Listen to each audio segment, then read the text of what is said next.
ઓફિસમાં ગયા અમે બધું રજૂઆત કરી કારણ કે એના નોર્મલાઇઝેશન પહેલાના નોર્મલાઇઝેશન પછીના અને બીજી રિક્વેસ્ટ કરી કે સ્લીપ વાઇઝ અમને માસ્ક જોઈએ બીજી પ્લસ એ લોકો જે 9 તારીખે માસ્ક આપવાના આપણને કહે છે બધા પાસ નાપાસ બધા 4 લાખ જેટલાએ પરીક્ષા આપેલી છે એ બધાના માસ્ક અમે રજૂઆત કરી છે સીપીઆરટી રદ કરવાની પણ અમે માંગ કરી છે પણ એ લોકોએ અમને એવું કીધું છે કે તમારા માસ્ક 9 તારીખે જ મળશે તો 9 તારીખે માસ્ક મળશે તો અમને આપણા ભલે 9 તારીખ મળે જે લોકો નથી પાસ થયા લોકો પણ 1 મિનિટ જે લોકોનું રીપ જાહેર થયેલું છે એ લોકોના માસ્ક આજે સાંજ સુધીમાં જ મળે એવી રજૂઆત કરો સાંજ સુધીમાં એ માસ્ક જોઈએ જે લોકોનું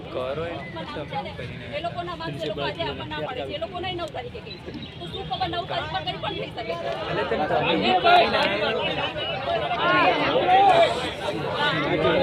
એ તો કહું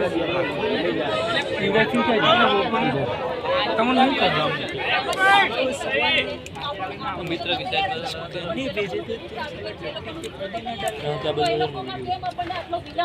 સૈનિકો પણ હતા તો આપણે એ લોકોના માર્ક્સ જોઈએ સાંજ સુધીમાં એ લોકોના માર્ક્સ જોઈએ ને જ્યાં સુધી નહીં જોઈએ આપણે લોકો ત્યાં અમે એમને કીધું કે 8 ગણાની જગ્યાએ 40 ગણા પહેલા બોલાવો અને 8 ગણાની જે પીડીએફ જાહેર કરી છે એ બધા નામ અમને આપો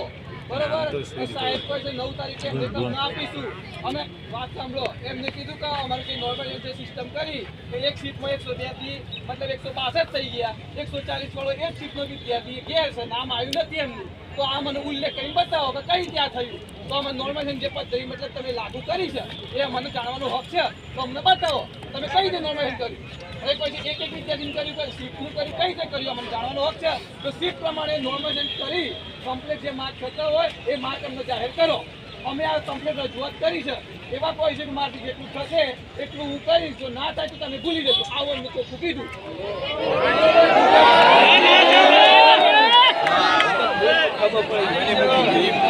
ભૂલી